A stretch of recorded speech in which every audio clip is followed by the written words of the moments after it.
Hi everyone. In today's clip, I will talk a little bit about depression. Just a reminder that anything I post here is not meant to diagnose or cure anything and is for informational use only. For any health-related matters, please consult your healthcare provider. So depression is one of those conditions that refuses to sit neatly in a single box. It's part biology, part story, part chemistry, part life experience, almost like a storm system where several weather fronts sort of collide. So let's walk through it from different lenses: modern science, orthomolecular medicine, and the older but surprisingly sophisticated view from very old Eastern medicine going back over 1,000 years. So first, what is depression? At its core, depression is a mood disorder that affects how a person feels, thinks, and functions. A person suffering from depression would have persistent low mood, loss of interest or pleasure, fatigue or low energy, sleep disturbance, either too little or too much, difficulty concentrating, feeling of worthlessness, and sometimes even suicidal thoughts. So this is not just feeling sad. It's more like the mind's dimmer switch got stuck on low and won't respond to normal inputs. There's also different levels. For example, we have mild, which is still functioning but heavy. We have moderate, and then we have major depressive disorder offering significant impairment. Modern medicine treats depression as a multifactorial condition, meaning many systems are involved all at once. So there's biological mechanisms, which research points to several overlapping processes, such as neurotransmitters, serotonin, dopamine, norepinephrine imbalance, and these regulate mood, motivation, and also reward. Then there is brain structure and activity and altered activity in mood regulating areas like prefrontal cortex, as well as chronic low-grade inflammation that can influence mood, of course. We also have neuroplasticity, which is reduced ability of the brain to adapt and form new connections. Hormone and body systems can also play a role, like thyroid tissues and circadian rhythm disruption. Even mitochondrial functions play a role, as well as nutritional links to deficiencies in things like vitamin D, magnesium, omega-3 fatty acids, and tryptophan, which can contribute to some of the symptoms, such as feeling trauma or loss, chronic stress, loneliness, cognitive patterns like negative thinking loops, and more. Modern science increasingly sees depression as a biopsychosocial condition, which is a three-legged stool. So they use methods like psychotherapy or CBT and talk therapy, lifestyle interventions like sleep and exercise, medications which mainly act by modulating neurotransmitters. But orthomolecular medicine asks a different question. What if depression is partly a biochemical imbalance that can be corrected with nutrients? We focus on restoring optimal levels of vitamins, minerals, and amino acids and identifying individual biochemical differences. The key ideas are around depression has multiple biological drivers and nutrient deficiencies are often overlooked, as well as the fact that treatment should be personalized and we need to work with the body rather than override it. Now, we step into a different intellectual universe now, yet sort of oddly is familiar. Avicenna, in his book, The Canon of Medicine, which is written over 1,000 years ago, talks about depression not being seen as purely mental and a whole body condition involving the heart, blood, and the brain. The heart plays a central role, not just metaphorically, but physically. In many cases, heart dysfunction precedes depression. Now, after over 1,000 years, the modern findings sort of link and reference cardiovascular disease, inflammation, and gut microbiome to depression.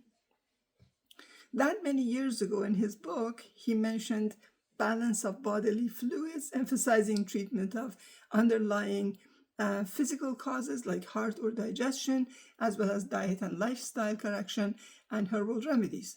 So in essence, fix the terrain, not just the symptoms. So it boils down to whole body imbalance, heart, gut, blood, and mind.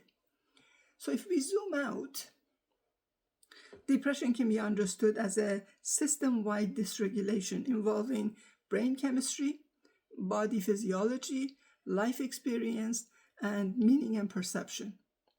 It's less like a broken part and more like an orchestra that drifted out of tune.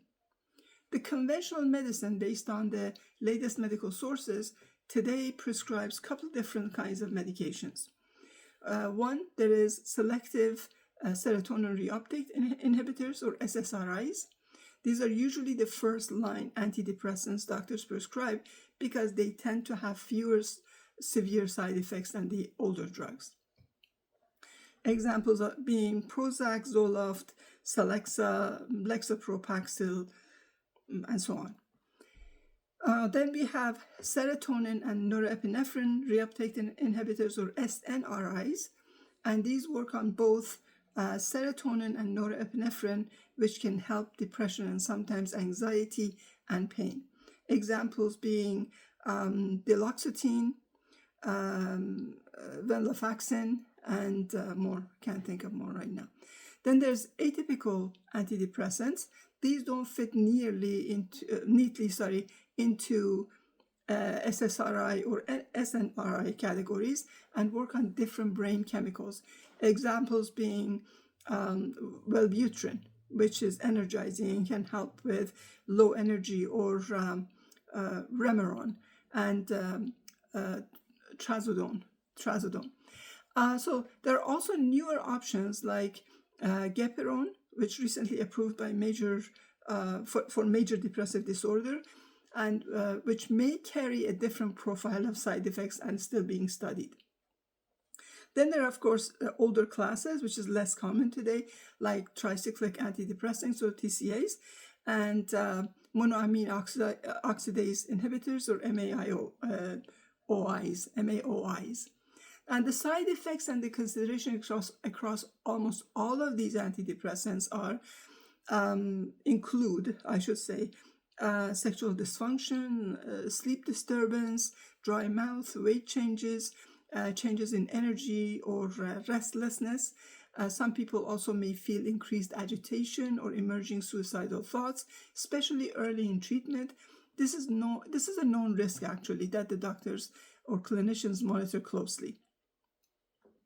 On the orthomolecular medicine side, we focus on using nutrients in amounts often much higher than standard RDAs to optimize biochemical function rather than just prevent deficiency. A general overview of commonly recommended nutrients would be B vitamins for brain and energy support. These are central to neurotransmitter synthesis and energy metabolism.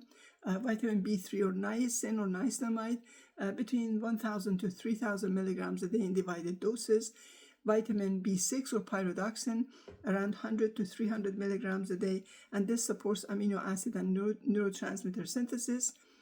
Folate or B9 1,000 to 1,200 micrograms a day, often paired with B6 and B12. B12 or methylcobalamin, usually around 1,000 microgram a day or more.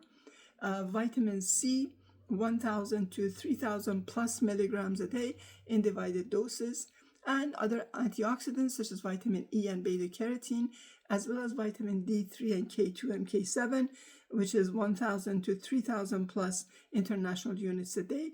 And this supports sort of mood and immune function. Then there's magnesium around 200 to 400 milligrams a day for neuromuscular and mood support. There is zinc around 30 to 50 milligrams a day, which is important for enzyme function and stress response. Selenium around 200 micrograms a day, and this is an antioxidant cofactor. And there may be other minerals also included depending on the individual. Then there's omega-3 fatty acids like EPA and DHA for brain health, which are around 1,000 to 3,000 milligrams a day in total. Amino acids like tyrosine, 100 to 1,000 milligrams a day in divided doses, and more. And sometimes these come actually in combination, so you don't really need to get them individually. For the medicine of ages that I mentioned before, here's what is documented and recommended for nutritional and herbal support, and how people traditionally prepared or consumed these items. So remember that we used to have food and dietary principles such as seasonal and balanced eating according to the season and body's needs were important. So in spring, for example, fresh greens, sprouts, young vegetables, fruits, and light cooking like steaming or sauteing, and light cleansing juices periodically were also very important, or still are very important. In summer, more cooling fruits, raw fruits, salads, gentle cooking, abundant water, herbal teas like mint and chrysanthemum to maintain balance in heat. Not overeating, chewing well, avoiding stressful eating environments are all recommended, and it's meant to optimize digestion and nutrient absorption. The suggested herbal remedies include chamomile, mint, fennel, rosemary, barley, wheat sprouts, and these are usually prepared in teas or sort of decoctions, as well as moderate exercise, adequate sleep, mental stimulation, and avoiding isolation and negative environments, and exposure to nature, pleasant aromas, and music. So in the old medicine, we looked at depression being caused as a result of an imbalance and not as an external incurable sort of condition. And the treatment always combined diet, lifestyle, herbs, and mental engagement to gradually restore equilibrium. Hope this has been helpful. My clips are available on TikTok, Rumble, and YouTube. Like and follow for more. Be the light.